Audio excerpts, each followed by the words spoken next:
Hello, and welcome to this Learn English elementary recording brought to you by the British Council.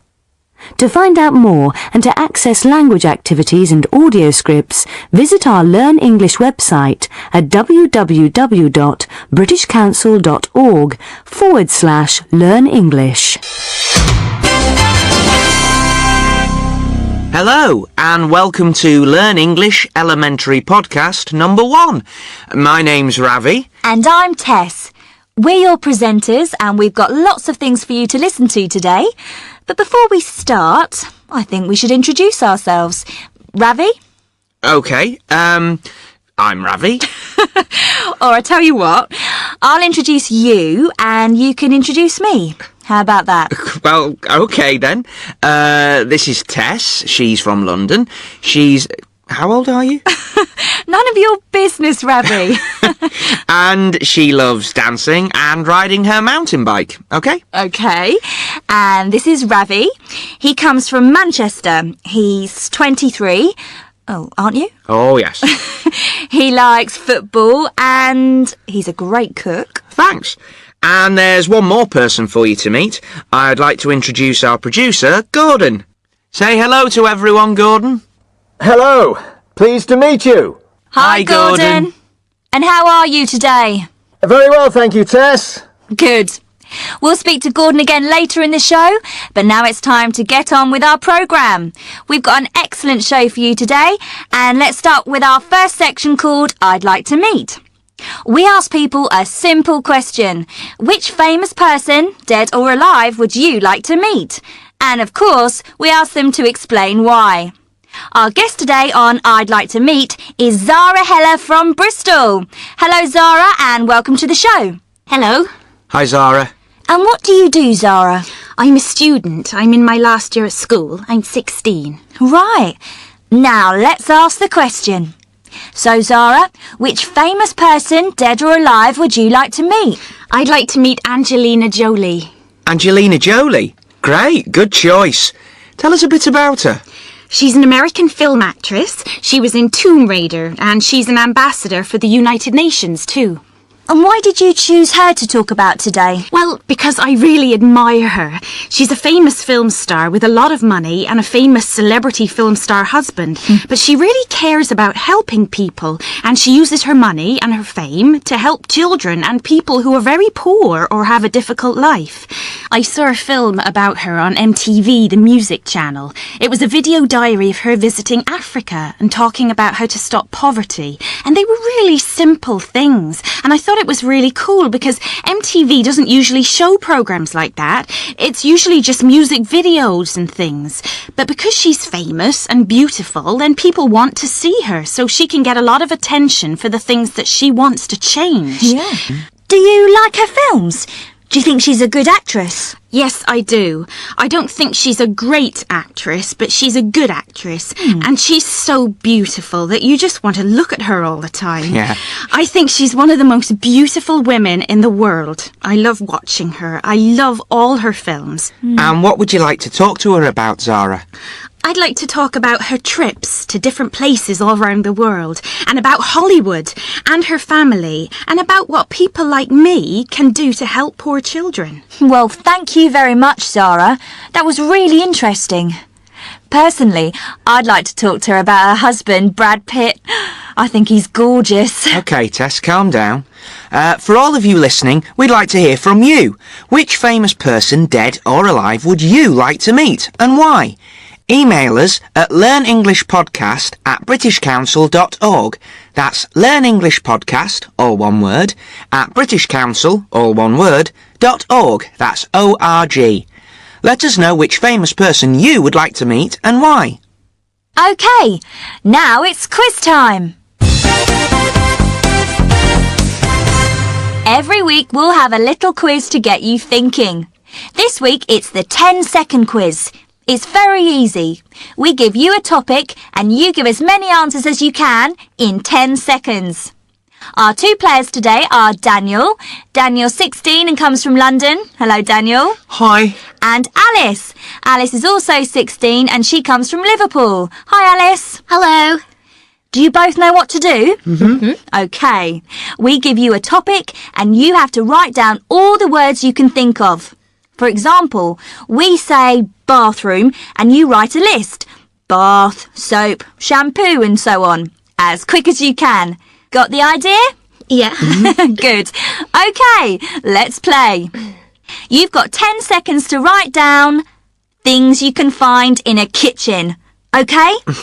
So, for example, you could say microwave oven. OK? Things you can find in a kitchen. Go!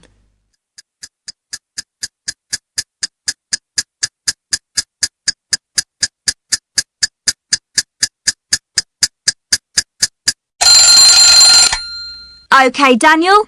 How many? 5, Tess. How about you, Alice? 7, I think. OK. Let's hear your 7 words, Alice. Things you find in a kitchen. A fridge, cooker, pans, plates, knife, fork, spoon. That's 7. Well done, Alice. How many did you get, Ravi? Oh, the clock makes me nervous. I can't think when the clock's ticking like that. Maybe the question next week will be about football. Thanks, Daniel. Thanks, Alice. And if any of you listening have a good game we can play in quiz time, write to us and let us know. The address is learnenglishpodcast@britishcouncil.org. We'd love to hear your ideas for games we can play. What's next, Ravi? The next part of the show is called Our Person In. We'll listen to people in interesting places all over the world telling us something about life in the country they're in. Today, we'll hear from Mike Southern. Mike is our man in New York.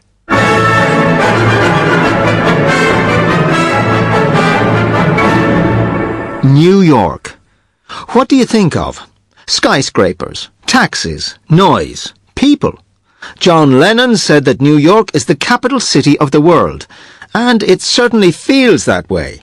But in the centre of this exciting, noisy, polluted city, there is a place to find peace and quiet. A short walk from busy Fifth Avenue in Manhattan, you'll find Central Park. Central Park is the green heart of New York City, and over 25 million people come here each year to escape the city. People run, swim, climb, or simply sit and read a book in the huge park's different scenery. And it's not just for people. Lots of rare birds have made their home in the park, and there are legends of big cats hiding in the dark trees. Although it looks completely natural, the park is man-made, created over 150 years ago. Frederick Law Olmsted and Calvert Vaux designed the park at a time when the city was a very crowded, dirty and unhealthy place to live. They wanted to make a place where rich and poor people could find fresh air in the dirty city. It does the same job today. As a friend of mine always tells me, life in New York would be impossible without Central Park. Wow, really interesting. We'll hear from another one of our people next time. Or if you'd like to write in and tell us something interesting about your city or town, we'd love to hear from you. You can send it to us at learnenglishpodcast@britishcouncil.org. Now we're going out into the street to listen to Your Turn. In this part of the show, we go out into the street to find out what people think about our question of the day. And today, we're going to ask a question about celebrities, like film stars, actors, singers, who promote charities and ask people to give them money or aid. At the beginning of the show, we listened to Zara from Bristol talking about Angelina Jolie. Zara talked about Angelina Jolie's work for charity, and nowadays, lots of famous people, celebrities, do the same. But is it a good idea? So today's question is it a good idea for celebrities to do work for charity? Is it a good idea for celebrities to do work for charity? Interesting question. Let's listen to the answers.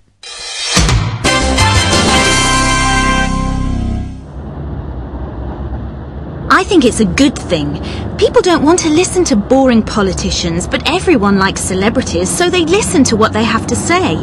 When Bob Geldof and Bono organised Live 8 a few years ago, everybody was talking about how to end poverty in Africa. My little brother was only 12 years old, but he was talking about it. That can't be bad.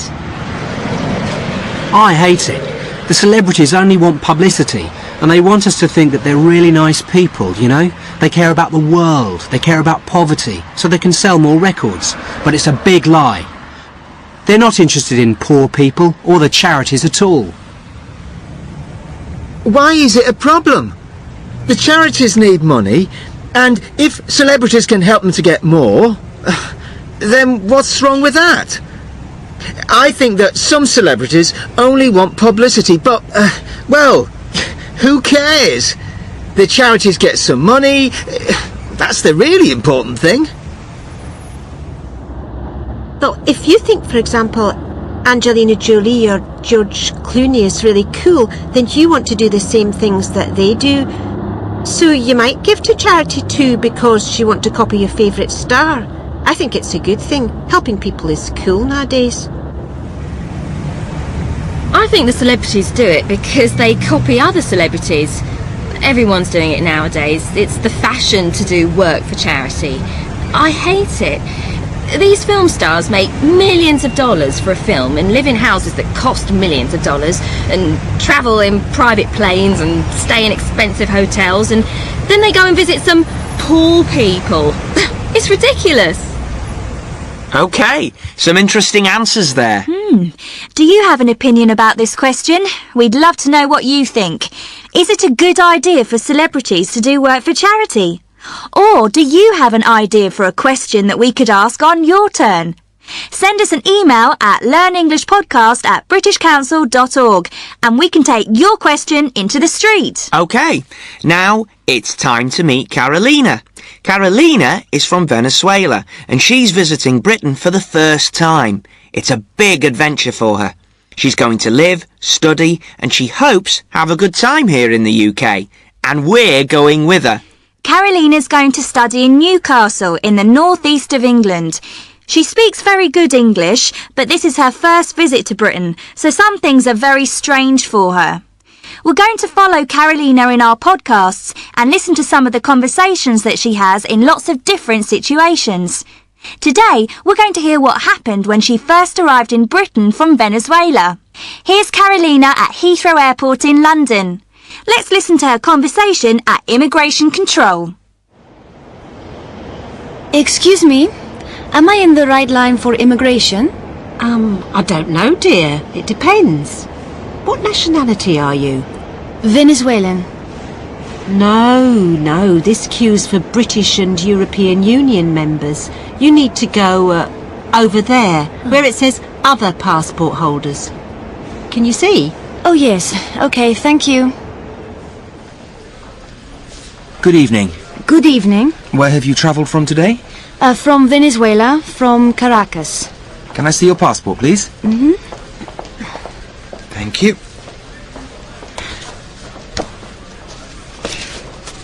Is this your first visit to the UK? Yes, it is.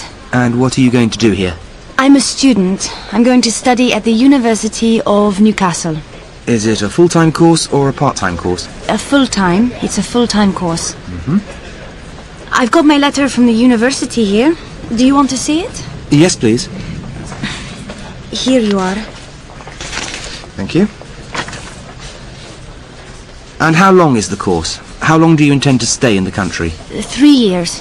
3 years. Mm-hmm. Yes, that's right. Do you intend to work in this country? Oh, no, I'm not going to work. Well, maybe in the university holidays, but the British Embassy in Caracas said that was okay. Yes, that's correct. Students can work in the holidays. Is everything okay? Yes, everything seems to be in order. I just need to stamp your passport. Mm-hmm. With today's date. Here you are. Oh. Passport and letter. Thank you. I hope you enjoy your stay. Newcastle's a very nice place. Go down the stairs and turn left to collect your baggage. Thank you very much. Good evening, sir. And where have you travelled from today? Carolina did really well there. Airports can be so difficult. I think she did really well too. I hope she can come and join us in the studio soon. I'd like to meet her. Well, that's almost the end. Wait a minute, Ravi. Don't forget Gordon. Gordon? What do you mean? He wants to tell a joke. Oh, no. Don't be horrible. Gordon! Joke time! Come on, Gordon! Are you ready? Yes, I'm here. I hope this is good, Gordon. How long have I got? 1 minute at the most. OK then. Right. A chicken walks into a library. A chicken? Yeah. A chicken walks into a library, walks up to the counter and says to the librarian, "Book, book." The librarian gives the chicken 2 books. She puts the books on the chicken's head and the chicken walks out of the library. 1 hour later, the chicken walks back into the library. It walks up to the counter and says to the librarian, "Book, book." The librarian gives the chicken 2 books and the chicken walks out of the library. An hour later, this happens again. Book, book. And the chicken walks out of the library with 2 books on its head. But this time, the librarian thinks, this is strange. So she decides to follow the chicken. She goes out of the library and follows the chicken. The chicken crosses the road, walks along the street, turns the corner until it comes to the lake. Sitting by the lake is a big fat frog. The chicken gives the books to the frog, and the frog looks at them and says, "Read it. Read it." Oh, Gordon! That's terrible! And that's the end of this part of the show. We have to go now, but don't go away. After this little break, you're going to hear Tom, our English teacher. After every show, Tom talks about the language you heard and gives you ideas to help you learn. So don't go away, but we'll say goodbye now. See you next time. Bye! Don't forget to send us your emails. Here's that address one more time. It's learnenglishpodcast@britishcouncil.org. You are listening to a Learn English elementary recording from the British Council. Hi, I'm Tom. At the end of every podcast, you'll hear from me. I'm going to talk about some of the language you heard in the programmes and talk about ways to help you learn English. Remember Carolina in the airport?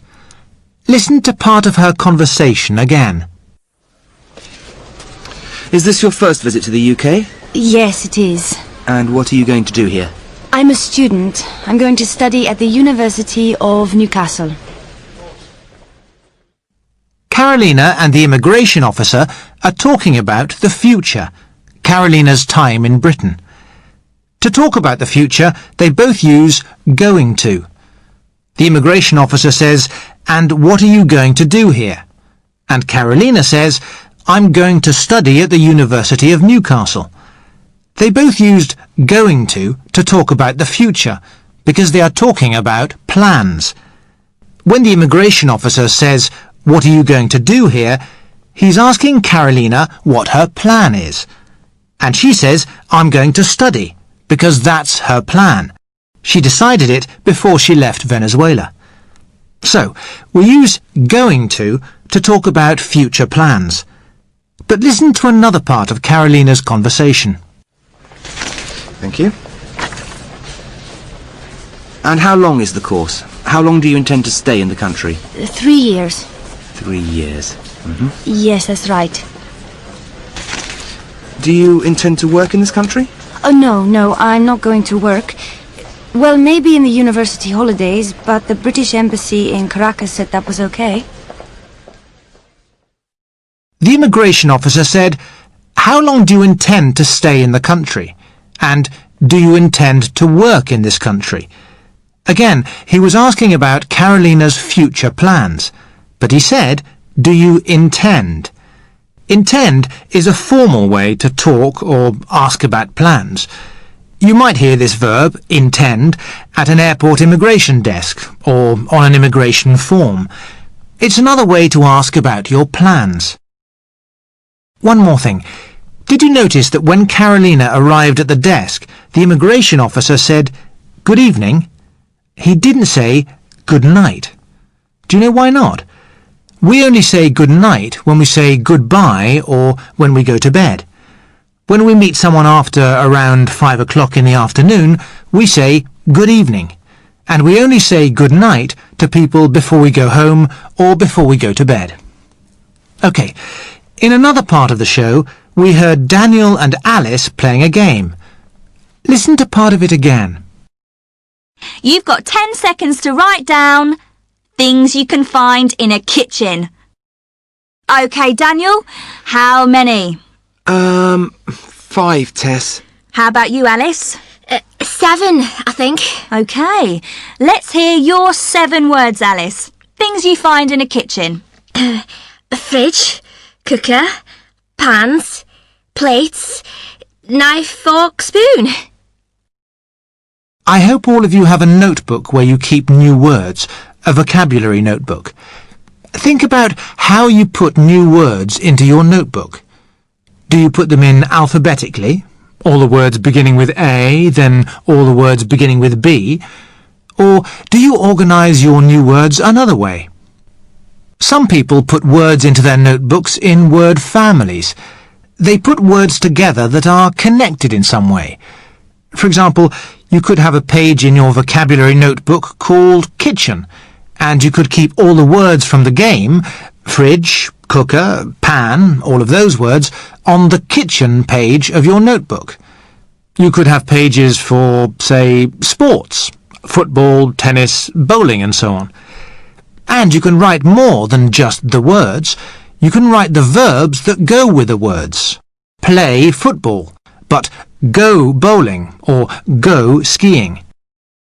There's no right way or wrong way to keep your new vocabulary.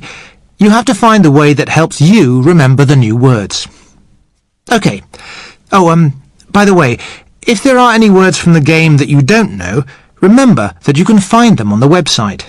You can read all of the podcast, and if you click on a word, it'll take you to a dictionary that tells you what the word means. We'll give you that address again at the end, so go and find a pen to write it down.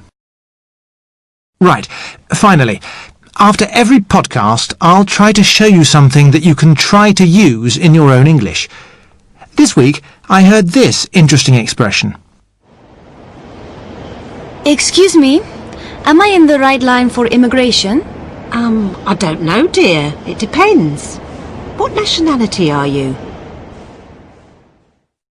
Now, there are 2 things there I want to talk about.